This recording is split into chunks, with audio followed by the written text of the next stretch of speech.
Hi! I am Shello and welcome to my digital diaries. Yan lang po kayo and watch till the end of this video. Hi! Good morning!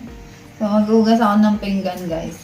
Hindi ko to nahugasan kagabi kasi pagkatapos namin manood ng Netflix, antok na ako. So, ngayon tayo maghugas and maglalaga ako ng itlog at yung saging, nilagang saging. But anyway, let's wash the dishes.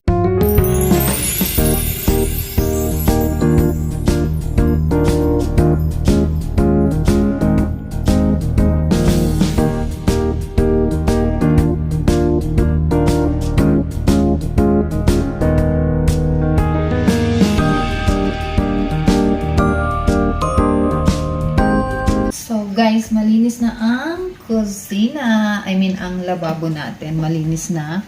So, ito guys, ito ay napaka-importante sa akin. Itong patuluan ng plato. Kasi, pagkahugas, dito ko muna siya inilalagay para matuyo. And then, saka ko siya itatransfer dito. Or saka sa mga natin. Sa mga ganito. Ay, kita nyo ba? Sa mga ganito ba? Yung mga natin. Pull out na mga lalagyan ng mga plato. Meron tayo dyan and meron tayo dun sa kabilang mga pull out. Hindi ko sila dinadirect kasi nakailang ganito na kami guys. Laging kinakalawang. Kaya ako lagi ang tagahugas ng plato kasi pag si best friend na naghugas ng pinggan ng plato, diretso siya dito. Ang tendency, ang resulta ay kakalawangin na naman ito. Nakailang ganito na kami. Laging kinakalawang kasi nga, pag siya ang naghuhugas, direct siya dito. Ako, dito talaga. Patuluan muna bago dito para iwas kalawang. Sayang din naman kasi, meron kaming ganito dati, puti, ang ganda niya, malaki. Kaso, nangalawang na nga yun. Kaya, hindi na ginamit. At bumili na kami nito ng itim para match sa kulay ng bahay. But anyway guys, ako ay magpre-prepare ng aking breakfast. Luto na yung aking sinigang nilagang saging. Kaya, tiyan muna kayo. Guys, kakain ako ng aking breakfast. Tapos ko na itong i-film sa page. Ayan, may mga props pa ako dyan, guys. So, today is Thursday. So, may mga paganyan pa ako kapag nag-shoot ako sa page doon sa aking Caldef journey. So, meron ako ngayong nilagang saging at saka boiled egg and black coffee na may collagen powder. Tapos, nilista ko na yan, yung aking calculation. So, itong aking breakfast, guys, ay 205 calories yan. But anyway, kakainin ko to sa page. Nabubulol na naman ako. But anyway, kakainin ko to sa page, guys, kasi kailangan natin mag-upload doon ng ating Caldef journey, calorie deficit journey. Kaya, tiyan muna kayo.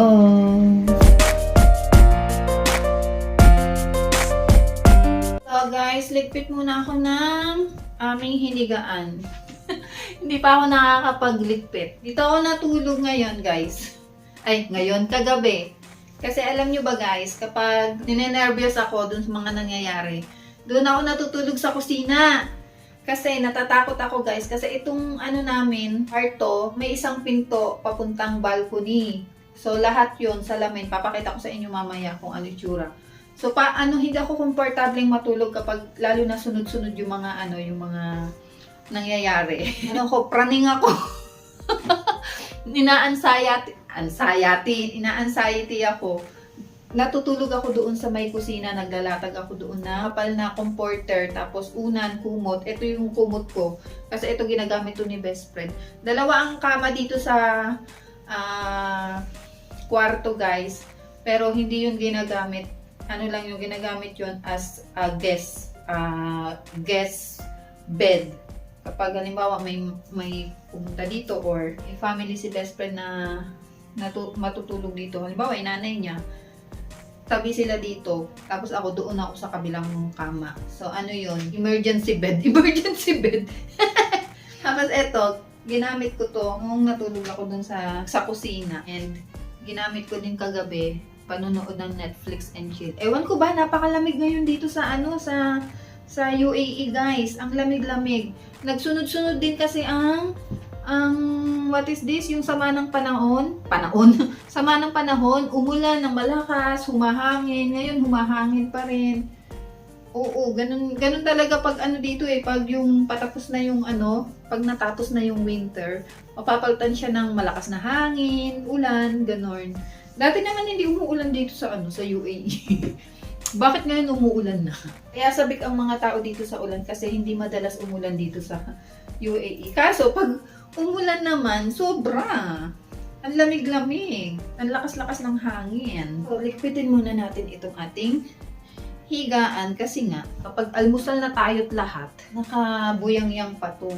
Umattend din kasi ako ng guys, ng namin, online class, yung session namin sa academics. Pagkatapos nung breakfast ko, hindi, bago ako mag-breakfast kanina, umattend muna ako ng 9 o'clock, 9 o'clock session, yung Arabic class. Tapos nung 11, umattend naman ako ng academic class. Ang topic namin kanina is about frog. Kasi this week topic ay life cycle. So, nung Monday, ang topic namin ay life cycle of plant. Kahapon, life cycle of butterfly. Today is life cycle of the frog. So, yun yung pinag-aralan ng mga bata kanina. Alam nyo, hindi pa ako nakakapagpalit ng punda. So, wala kaming stock na punda, guys. Ito, wash and wear. Kapag, medyo maitim na, lalaban ko na yan. Ito, wash and wear din to. Yarn, yung mga unan na yarn. Kasi nga, wala pa kaming pamalit. Hindi kami nakakapunta ng malayo ngayon kasi nga ako ay ninenervyos papunta sa mga malalayong lugar. Alam nyo naman, tayo ay nag-iingat. Iingatan tayo ng bansang kinaroroonan natin. So, kailangan din natin tulungan ng ating sarili na mag-ingat din tayo. Anyway, matatapos din yung mga yarn. Magsasawa din yan sila. Tapos ito guys, matagal na tong kama namin na to. Siguro na to? 2019 or 2018 pa. Basta 2019, 2018 kasi binili na to ni best friend para sa akin nung bagong dating ako dito. 2018 ako dito dumating guys sa UAE.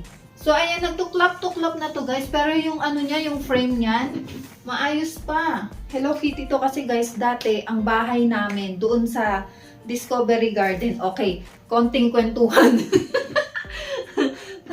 Nandun kami sa Discovery Garden, maglalagay ako diyan ng mga picture or some clips na pink talaga yung yung bahay namin, kaya meron akong Hello Kitty kasi nga nangongolekta ako ng mga Hello Kitty. Pinagtatapon ko na lang yung iba tapos yung mga ibang gamit na pink pinamigay ko sa school, sa mga kasamahan ko, ganun, yung mga una na pink, basta mga pink kineme. Yung iba tinago ko sa kitchen kasi nagagamit ko pa yung ibang mga pink na gamit namin. Basta lahat ng bagay-bagay dito doon sa bahay namin sa Discovery Garden. So, ayan, pink talaga. Kaya meron akong pink bed na ganito. Kaso ito, natutuklap na to guys. Ayan sa katagalan. Ang balak namin, tuklapin to Natatanggal naman kasi to. Meron para siyang tornilyo sa likod nito. So, tatanggalin namin yan. Tapos, babalutan namin ng magandang tela. Yung parang gamusa yung ipapalit namin, tapos ibabalik na lang namin itong mga tops. So, re-repair namin yan. Baka gray na lang din ang bilihin namin na tela para hindi na siya pink. Tapos, ito na lang yung pink. Gusto ko nga itong pinturahan ng ng gray na lang. Itong pink na to. Pag may time tayo, pipinturahan natin yan, tapos papalitan to. Tingnan nyo guys, naglalagas na yan. Tapos, nahuhulog dito. But anyway, tayo ay maglikpit na. Ang dami ko na namang puda. So yun, dati kaming nasa Discovery guys. Discovery Garden. Ilang taong kami doon? Since 2019. Tapos, last year lang kami lumipat dito. Last year May. So magwa 1 year na kami dito sa bahay na to. So ilang years din kami doon? 7 years. 2019, 20, 21, 22, 23, 24, 25. Almost 7 years kami doon. Kasi ito guys, itong bahay na to, nabili na to ni best friend. So although hinuhulugan niya pa naman, pero sa kanya na tong bahay na to, hindi na siya umuupa. Nasa pangalan niya na ito. Kaya, ang ginawa namin, nagpaka-aesthetic na kami sa mga bagay-bagay kasi forever ano na to forever home na to ni best friend. Kaya, naging ano na, aesthetic na ang mga bagay-bagay. Pero ito guys, yung mga bulaklak ko, dito ko lang nilagay dito sa kwarto yung mga collection ko ng mga fake flower. So, hindi ko naman pwede ito itapon guys. Ang mamahal ng mga bili namin dyan kasi ito yung tipo ng artificial plant na yung parang rubberize siya. Tapos itong mga to, hindi ko rin yung pinagtatapon. So, dito ko na lang nilagay yung mga pink flower para iisang kulay lang ng bulaklak yung nandito sa kwarto. Tapos doon sa may sala, ang collection ko ng flower doon na pang display ay yung sunflower. Para isang kulay lang, hindi siya mimix. Kumbaga, lahat ng kasi kung mahalaman ako, kaya kahit artificial, meron ako dun sa sala, meron din ako dito. Everywhere, may mga fake plants ako, fake flowers na pang display. Ito guys, DIY ko lang to guys. Styrofoam to na binalutan ko ng magandang balot, tapos ito yung artificial plant ko na nasira. Inano ko na lang siya, pinaghiwa-hiwalay ko. Tapos nilagyan ko na lang siya ng purple na flower at saka pink. So, DIY ko lang yan siya guys. Tapos ito, may balak ako dito. Lalagay ko dyan lahat yung aming expo magnets. Kasi marami kami expo magnets. Metal to guys. Ito ay yung shelf doon sa may coffee corner ko. DIY ko lang din siya. Binalutan ko siya ng ng wallpaper, sticker wallpaper. So, itong side na to guys ay mga expo collection ni best friend yan. Tapos yung mga bags ko, meron akong cabinet dyan ng bags. Basta, kung gusto nyo ng tour dito sa bahay, mag-comment lang kayo, gagawan ko. So, every corner ng bahay, magtutour tayo kung gusto nyo. But anyway, this time ay magligpit muna tayo ng higaan. Para naman maganda ang ating kwarto. Kung ano-ano nang nagawa natin hindi pa tayo nakakapagligpit. Ang sabi, kailangan daw, kagising, ito daw yung unang ginagawa, unang nililigpit, yung higaan. So, ayan, nakaligpit na tayo guys. Aayusin ko lang yung mga iba dun. Yung ni best friend, yung table niya kasi every night magulo yun kasi kumakain siya, nagchichicha siya dyan. Marami siyang chichirya doon sa kanyang table. So meron siya mga mga jars ng mga kutkutin, mani, mga pistachio, cashew, almonds, tapos meron pa siyang yung binili kong yung mix dried fruit and veggies. Meron pa siya doon. Chocolates. Ayan, may chocolates pa yan siya. Nung isang beses, tumikim ako ng isang square nito. Kasi mataas din kasi ito sa calories. So, pasundot-sundot, kumakain din naman ako nito ngayon. Hindi na katulad ng dati na kalahati or isang buo, isang upuan ko lang siya. So, ngayon, patikim-tikim lang ako tapos binabawas ko sa calorie intake ko. So, ang kinakain ko na lang siya sa kanya. Diba kasi ang Cadbury ay square siya. So, minsan, nakakadalawang square ako. Tapos, isang square. Ganun na lang ako kumain ngayon. Para maibsan lang yung pagka-crave ko sa matamis. Kasi ito talaga yung favorite ko na chocolate. Anyway, guys, ako ay nakapagligpit na ng aming kama. Hindi ko mapakita sa inyo yung isang kama kasi nga tinambak ni best friend dito yung lahat ng mga nilabhan niya. So, 2P-in ko yan. Ako ang naka-assign dyan. May 2P-in ako. Nilagay niya lahat dyan sa kabilang kama yung aming nilabhan kasi nga ang lakas-lakas ng hangin. And yung aming cabinet, puno na din. Hindi ko pa siya na titiklop yung mga pinaglabahan nung isang linggo pa. Nagkasapin-sapin na ang mga damit sa closet. So, ang ginawa niya, nilagay niya dito, kaya ang messy ng isang kama. Pakita ko na lang sa inyo. So, guys, ito yung sinasabi ko sa inyo, yung aming emergency bed. Emergency bed. Ito yung ginagamit kapag may, may bisita or kapag andito yung nanay ni best friend, nagtatabi sila dun sa kabilang kama, tapos ako ang natutulog dito. Nung bakasyon si Ate Shane dito, yung panganay ko, yung anak kong panganay, dito siya natulog.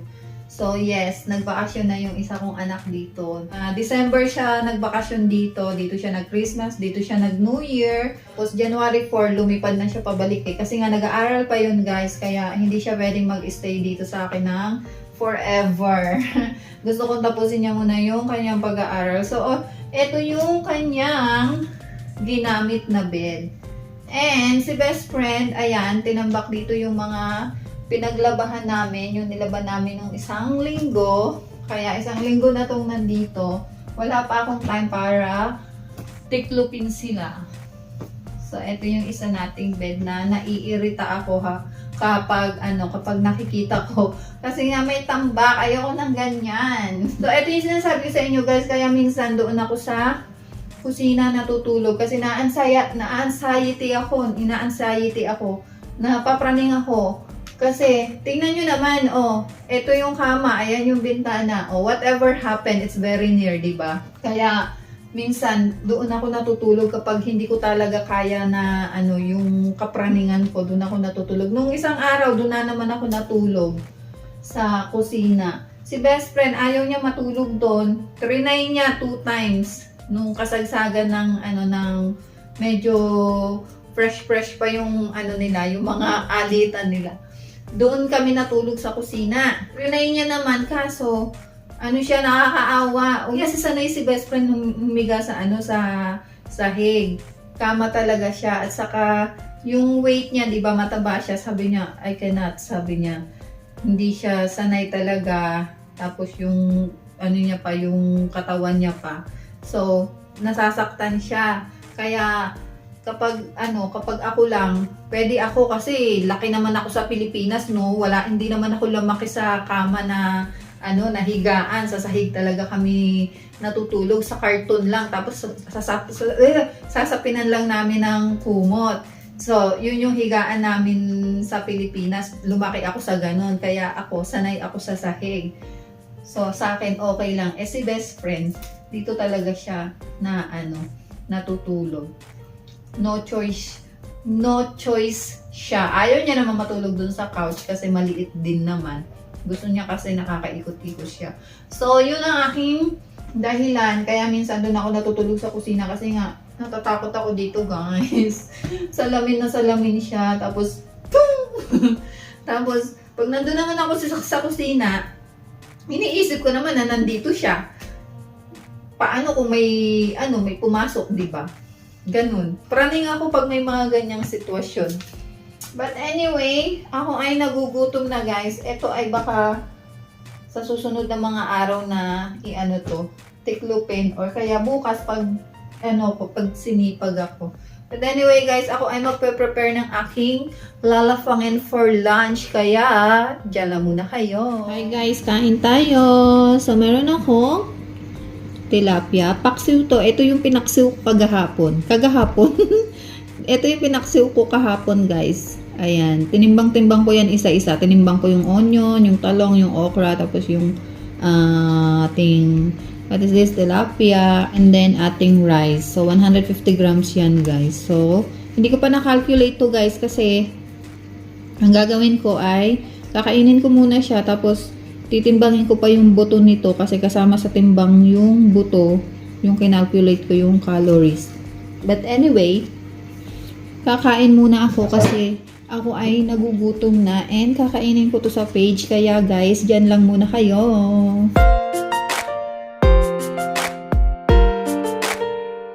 Guys, ginawan ko si best friend ng burger. Mini burger guys. Maliliit to na na buns. Tapos yung isang patty, hinati ko siya sa 2. Tapos nilagyan ko ng ayan. Mini burger. Nilagyan ko siya ng mayonnaise, yung cheese na nasa sachet, yung eto, yung ating cheese na ganito. Yarn. Hindi yan yung kahapon na ginamit ko, iba yon. Yung isa ay burger sauce, yun naman ay cheese siya na spread. Tapos, nilagyan ko ng lettuce and yung cheese na ito. Yan. Cheddar ba yan? Cheddar cheese. So, ayan ang kanyang kakainin pag uwi sa dinner. Guys, okay lang kay best friend yung mga gantong pagkain. Hindi siya ma-rice, hindi siya maulam.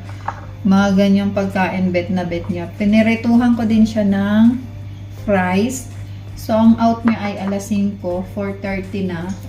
Alas 5, mga 5:30 nandito na yon. Hiniready ko lang siya. Iinit ko na lang siya mamaya. At least, init-init na lang. So, yung akin ay, hindi ito yung kakainin ko sa dinner. Alam nyo naman na titimbang ako ng aking pagkain. Black coffee tayo. Ganito lang ang ginagawa ko guys kapag nakakaramdam ako ng konting gutom, nag-coffee ako. Black coffee. Meron pa akong mayonnaise. Black coffee, plain lang yun. Walang sugar, walang creamer. Para maibsan yung aking gutom. Maya-maya naman kasi kakain na kami, mga alas 6 kakain na kami yan. Kasi pagdating ni best friend ay 5:30. So, lalagay ko muna to sa fridge.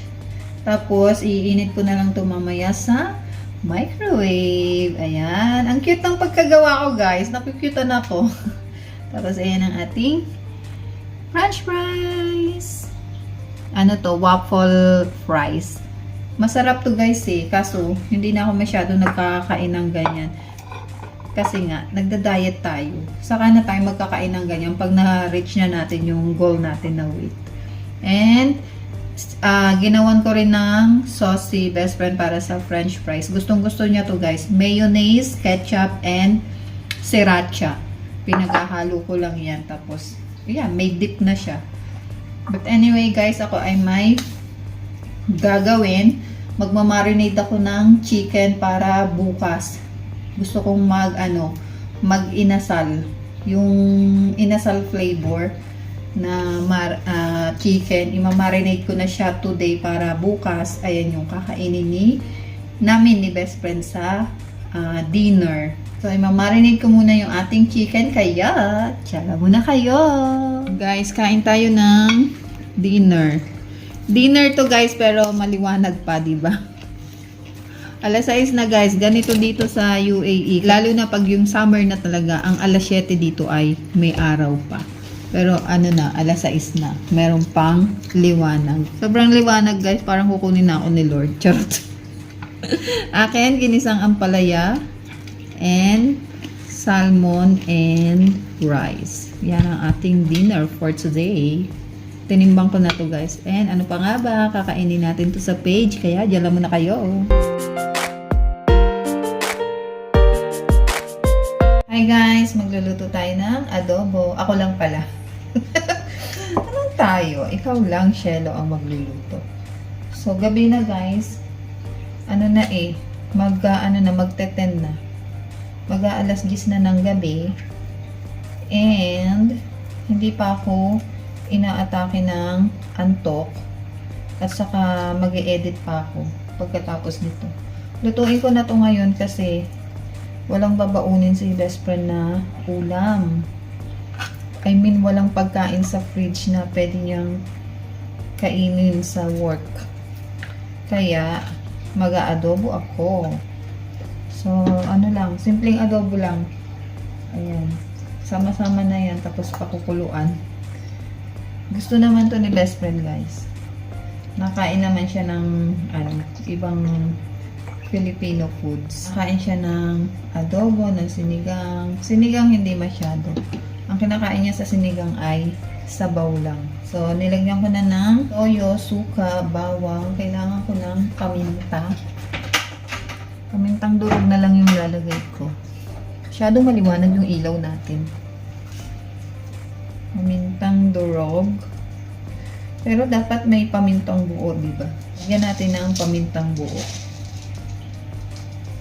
pampabango. So, lalagyan ko ng tubig guys para pakukuluan ko pa siya. Yan, adobo. Sa hating gabi nagluluto. So, salang ko lang to guys. Sinalang ko lang ang ating adobo. Pakukuluan natin yun tapos hanggang sa medyo matuyo. Tapos, saka ko siya lalagyan ulit ng toyo. Ganun ako mag-adobo eh. Tapos, itong yung legs, inano ko siya. Kalahati yun, yung nilagay ko dun sa adobo, yung breast. Tapos, ito naman yung dito, yung thigh at saka yung legs. Ano naman to? Minarinate ko siya yung parang chicken inasal. So, lalagay ko lang to sa fridge kasi ito naman yung i-dinner namin bukas. So, chicken is life bukas. Adobo sa lunch, tapos mang inasal sa gabi. But anyway guys, ating gabi na ako ay mag-e-edit pa. Hindi naman ating gabi, alas 10 na guys. Si best friend natutulog na nga eh. Ano naman siya bukas? Work from home. Ay! Work from home nga pala siya bukas. Bakit ako nagluluto? Ala, nakalimutan ko. Wala, naisalang ko na yung adobo. Ala, hindi pala siya magbabaong bukas. But anyway, adobo naman yun. Pwede naman yun i-stock sa ref. Baka ito ang i-request niya sa sa lunch bukas. For sure, ito ang kanyang i-request sa lunch. So, yun na lang siguro sa dinner. Ayan guys, nakalimutan ko, work from home pala siya bukas. But anyway guys, ako ay mag-e-edit pa. Mag-aano pa ako, magpapalit pa ako, mag-e-edit, tapos hanggang sa makatulog na. At bukas ulit, yalan muna kayo. Yan lang ang maganap for today guys. Maraming salamat sa panonood. And see you on my next video. Bye!